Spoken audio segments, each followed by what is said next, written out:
Hi everyone, this is Art Smalley, President of Art of Lean Incorporated, and on behalf of the Lean Enterprise Institute, I have another short video for you. This one wraps up our series on situational leadership. Previously I talked about the intro, and then I went through the cases of D1S1, D2 S2, and D3 S3, the so-called directing, coaching, and supporting boxes. And today we're moving on to everyone's favorite, everyone's ideal case where we want to be, the D4 S4 case, where you've got the expert, the peak performer, and you get to delegate. Now, the truth is we all love this one, and we want to assume that's the case every time.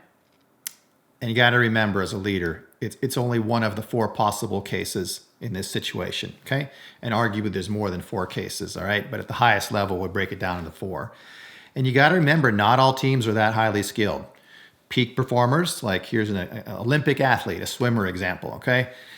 They have extremely accomplished results, consistently competent, recognized by others as the expert. They're self-reliant, confident, self-assured, inspired, and lead by examples. And of course, this is the ideal state. We want to get everybody, respect for people and results, we want to get everybody into this quadrant. But it doesn't mean we're all in this quadrant on every task in life.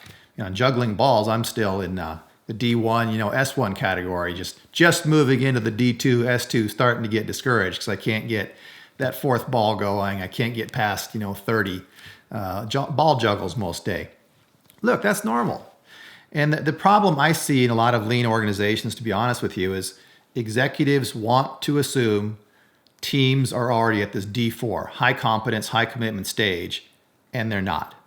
A lot of times teams are struggling. They're in a D1, D2 case, asking, wanting better direction, guidance, and coaching, and the leaders are separate from that. So there's this chasm that happens of frustration, delay for results, friction. A lot of things occur, and it's sort of a waste, management waste of muda, so to speak.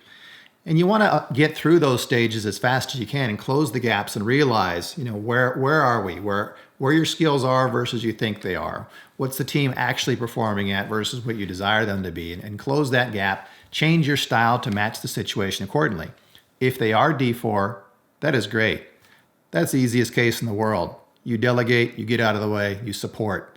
Supportive leadership when it comes to the D4 case is just talking through the purpose with them, making sure they understand the big picture, making sure they know the requirements, the significance.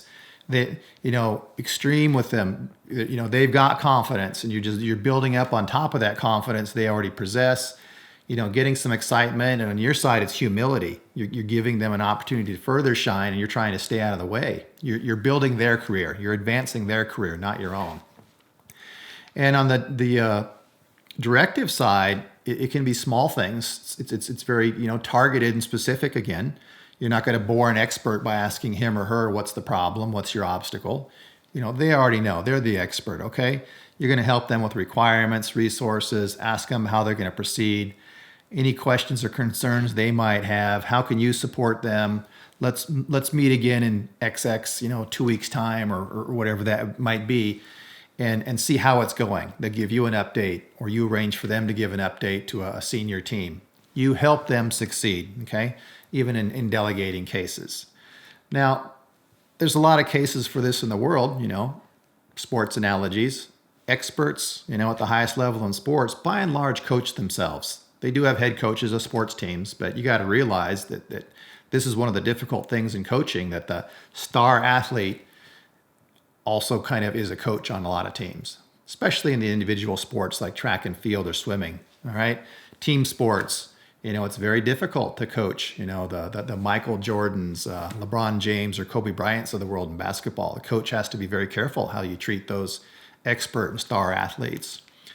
In Toyota, I can give you an example of an expert as well. Kind of gets to do his own thing. A man retired now, Mr. Amuro Kakusawa. I'm blanking on his name, Kakusawa. Anyway, I'll look it up and I'll put it on the bottom of the screen here to give credit where credit's due.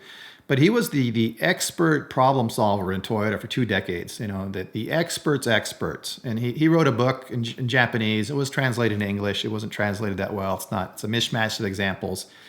don't highly recommend it. But the interesting thing in that problem-solving book, his problem-solving book, there's no A3s, no 8-step Toyota business practical problem-solving example, no 5 why, no fishbone, because it's all advanced. He's beyond the basics.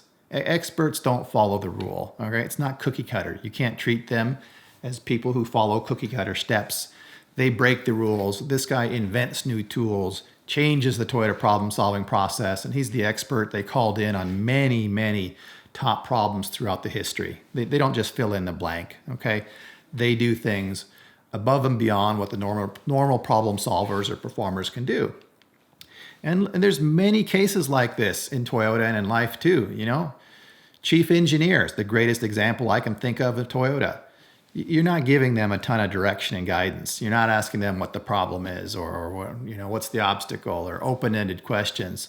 You're giving them a timeline, a budget. You're giving them a challenge. And you're asking them to do something because they're the best people qualified for it. Here's one of the first females to be a chief engineer of the Lexus line in Toyota, and the man on the right had another interesting project as well.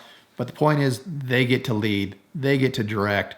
They're in front. They're the point person. You stay in the background. What do you do to make them successful? Okay, that's the job in delegating. And the problem I see in the lean world is a mismatch. Executives want to assume that all teams are great, so their style of leadership is S4, delegating. Teams are often struggling. They're in a D1 or D2 case, especially in the early stages. They're asking for direction, asking for guidance and support. And you have to close that chasm. The longer you leave it broad and wide open, the more frustrated they become. The lag in results is there, and you get all kinds of outcomes that you don't desire. There's sort of like a joke, the management waste of Muda occurs. So be very careful diagnosing situations. You can't just say, hey, I'm going to be a delegator and support the team. In every case, that doesn't work, as nice as idealistic as it sounds. It's our end goal. It's not necessarily your current state or where you are today. So hope that helps. Keep it in mind. And with that, everyone stay safe and have a great day, and we'll see you in the next video.